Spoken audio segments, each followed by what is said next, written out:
नमस्कार, स्वागत है आपका रिपब्लिक भारत के डिजिटल प्लेटफॉर्म पर। मैं हूं आपके साथ पलक सहगल। 2026 का हर कोई बेसब्री से इंतजार कर रहा है। 2026 में कुछ अच्छा होगा, सकारात्मक होगा और 2025 से कुछ अलग होगा, ये हम और आप सभी चाहते हैं। लेकिन 2025 का अगर हम जिक्र करें तो 2025 में बहुत से ऐसे चैलेंजेस, बहुत से ऐसे संघर्ष, बहुत सी ऐसी दुर्घटनाएं, बड़ी घटनाएं जो है वो देखने को मिली हैं।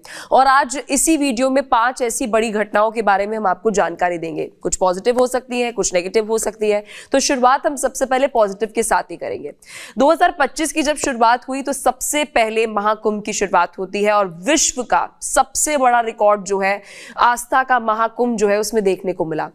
हम ऐसा इसलिए कह रहे हैं क्योंकि जब महाकुंभ की शुरुआत हुई उससे पहले हमने देखा कि किस तरीके से यूपी सरकार ने, प्रशासन ने इंतजाम किए, क्योंकि ये बात बट ऑब्वियस थी कि ना केवल भारत से, अंतर्राष्ट्रीय अलग अलग देशों से लोग जो है वो महाकुंभ में शामिल होते हुए नजर आएंगे। और एक बड़ा रिकॉर्ड जो है वो महाकुंभ में बनते हुए नजर आया जब 66 करोड़ सनातनियों ने आस्था की डुबकी जो है वो महाकुंभ में लगाई। अब महाकुंभ की अगर हम बात करते हैं, एक रिकॉर्ड तो ये बनते हुए नजर आया कि जहां पर 66 करोड़ सनातनियों ने आस्था की डुबकी लगाई। अलग अलग राज्यों से हमने देखा, दक्षिण भारत से लोग पहुंच रहे थे, कर्नाटक के लोग पहुंच रहे थे, तमिलनाडु के लोग पहुंच रहे थे। तो पूरे देश की जो एक एकता है, सनातनियों की जो एक एकता है, वो महाकुंभ में देखने को मिली। लेकिन वही दूसरी तरफ महाकुंभ में क्योंकि इतनी ज्यादा भीड़ थी, इतने सारे लोग थे, तो वहां पर भगदड़ की घटना जो है वो भी देखने को मिली थी। लेकिन फिर उसके बाद हमने देखा किस तरीके से उस पूरी सिचुएशन को जो है वो टैकल किया गया, क्योंकि बहुत ज्यादा भीड़ थी, ट्रैफिक हमने उस समय बहुत ज्यादा देखा था। प्रयागराज की अगर हम रूट की बात करें तो 2025 का जब हम जिक्र करते हैं तो 2025 की शुरुआत जो है वो महाकुंभ से हुई, क्योंकि अगर हम महाकुंभ की बात करते हैं तो कहा जाता है कि महाकुंभ जो था वो बड़े लंबे समय बाद, आप सोचिए कि ये पूरा संयोग जो है वो बना था। तो हम कह सकते हैं कि once in a life time जो एक्सपीरियंस है वो अभी की जनरेशन को जो है वो महाकुंभ के दौरान जो है वो देखने को मिला। ये पहली घटना जो है वो 2025 में देखने को मिली। अब जिक्र करते हैं जो दूसरी बड़ी घटना जो है वो 2025 में देखने को मिली थी, क्योंकि देखिए सबसे पहले हम जिक्र तो कर रहे हैं महाकुंभ का, लेकिन महाकुंभ के साथ साथ दूसरी बड़ी घटनाएं जो है वो हत्याओं से जुड़ी रही थी। अब जब हम हत्याओं की चर्चा कर रहे हैं, सुर्खियों की अगर हम बात कर रहे हैं, तो उसमें लव एंगल जो है वो बहुत ज्यादा चर्चा में रहा था। मेरठ जो है वो नीले ड्रम की वजह से बहुत ज्यादा हम कह सकते हैं कि बदनाम हुआ या फेमस हुआ, या हम कह सकते हैं कि सोशल मीडिया पर एक चर्चा का विषय बन गया था। उस वक्त हमने मुस्कान को देखा कि वो नीले ड्रम का पूरा जो एक तरीके से खबर सामने आती है, हर कोई चौंक गया। और फिर उसके बाद एक सोशल मीडिया पर एक बड़ा सवाल जो है वो मर्दों के सुरक्षित होने पर, आजकल की मैरिड लाइफ को लेकर जो है सवाल जो है वो उठने लग गए थे। और महिलाएं जो है अब वो कितनी आक्रामक हो रही हैं, और एक तरीके से महिलाओं को लेकर एक पूरी अलग तरीके की सुर्खियां जो है वो होने लगी थी, जो पहले मर्दों के लिए होती थी। ये मामला थमा ही नहीं था। उसके बाद जो है एक और मामला जो है वो सामने आ जाता है। दूसरा मामला सोनम, आपको याद होगा सोनम वाला जो मामला था वो और भी अलग, यानी नीले ड्रम से कुछ थोड़ा जुड़ा ही हुआ था। जब हमने देखा था कि सोनम जो है वो हनीमून पर जाती है, वहां पर पहले लगा था कि दोनों गुम हो गए हैं, पति पत्नी, पति की लाश मिलती है, सोनम मिल नहीं रही थी, फिर सोनम फिर यूपी में मिलती है। पहले लगा कि शायद उसके साथ कुछ अप्रिय घटना हुई है, फिर बाद में पता चला कि ये कोई लव एंगल था। तो 2025 में जो दूसरी बड़ी घटना रही थी वो ये घटना रही थी कि महिलाएं जो है वो मर्दों की हत्याएं कर रही थी। तो एक पूरी जो हेडलाइंस हमने देखी 2025 में वो कुछ इस तरीके की रही थी, और जिसमें से कुछ घटनाएं ऐसी भी थी जहां पर हम देख रहे थे कि बहुत से जो मर्द हैं वो सुसाइड भी कर रहे थे अपनी बीवियों से प्रताड़ित होकर। तो 2025 में ये हेडलाइंस जो है वो जरूर रही, ये सुर्खियां बहुत ज्यादा रही। अब बात करते हैं तीसरी बड़ी खबर की। तीसरी बड़ी खबर अगर हम बात करें भारत के शौर्य की तो है, लेकिन कहीं ना कहीं भारत के लिए एक दुख की घड़ी भी रही थी। पहलगाम की जो घटना है वो कोई नहीं भूल सकता। जब वो आतंकी हमला हुआ, पहले जैसे ही वो खबर सामने आती है कि पहलगाम में एक टूरिस्ट स्पॉट है और वहां पर कैसे हिंदुओं पर कुछ टेररिस्ट अटैक हुआ है, धीरे धीरे ये जानकारी सामने ही आ रही थी। सबको लगा कि शायद मतलब जम्मू कश्मीर क्योंकि एक हाई सेंसिटिव राज्य माना जाता है, कुछ उस तरीके की घटना होगी।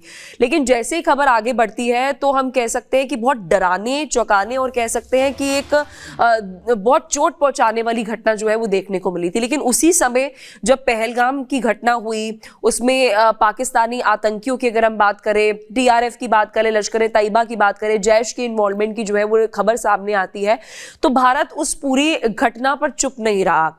हमारी सेना ने एक बार फिर से वो शौर्य दिखाया, एक बार फिर से ये सबके सामने, पूरे विश्व के सामने रख दिया कि अगर आप भारत के साथ पंगा लोगे तो बचोगे नहीं, आपको छोड़ा नहीं जाएगा। फिर हमने देखा ऑपरेशन सिंदूर जब लॉन्च किया गया और उसके बाद हमने देखा कि अलग अलग टेररिस्ट स्पॉट जो पाकिस्तान में है, हेडक्वार्टर्स हैं आतंकियों के, वहां पर अटैक जो है वो किया गया था।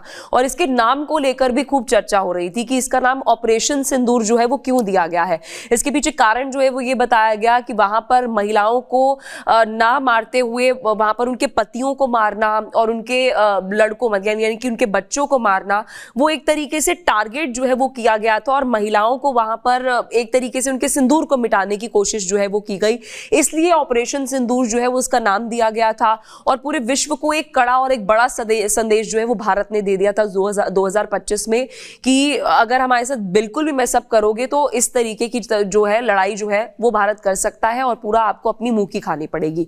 तो ये हम कह सकते हैं कि ऑपरेशन सिंदूर से एक बहुत बड़ी हमने एक मैसेज जो है वो ना केवल पाकिस्तान एनिमी कंट्री को, पूरे विश्व को जो है वो दे दिया था। अब बात करते हैं चौथी बड़ी खबर जो 2025 में खूब सुर्खियों में रही थी, क्योंकि आरसीबी की अगर हम बात करें तो आरसीबी की फैन फॉलोइंग जो है वो बहुत ज़्यादा लॉयल मानी जाती है। जब हम आईपीएल की बात करते हैं तो अलग अलग तो जितने भी मैच होते हैं और उसमें अगर क्रिकेट टीम्स की हम बात करें, चाहे चेन्नई सुपर किंग्स हो या अलग अलग टीम हो, उनकी फैन फॉलोइंग होती है और कभी कभार वो चेंज भी होती रहती है। लेकिन आप कभी भी आरसीबी की बात करेंगे तो आरसीबी की फैन फॉलोइंग ऐसी है कि अगर उन्हें हार भी मिल रही है उसके बाद भी वो फैंस जो है वो कंटिन्यू हो रहे हैं।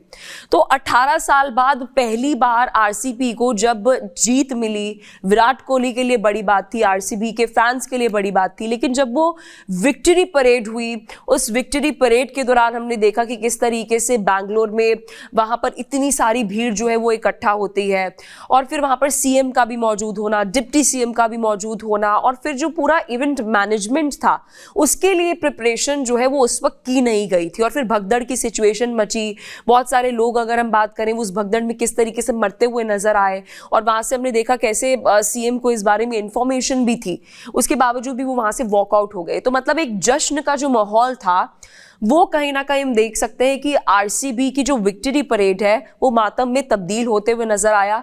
और जहां विराट कोहली बहुत ज़्यादा खुश थे, उनके लिए एक हम कह सकते हैं लाइफ का एक बहुत अचीविंग मूवमेंट था, तो किस तरीके से मातम में तब्दील होते हुए नजर आया, वो एक बहुत दुख की घड़ी थी। तो 2025 में ये खबर जो है वो खूब सुर्खियों में रही है। ये चौथी बड़ी खबर जो है वो सुर्खियों में रही।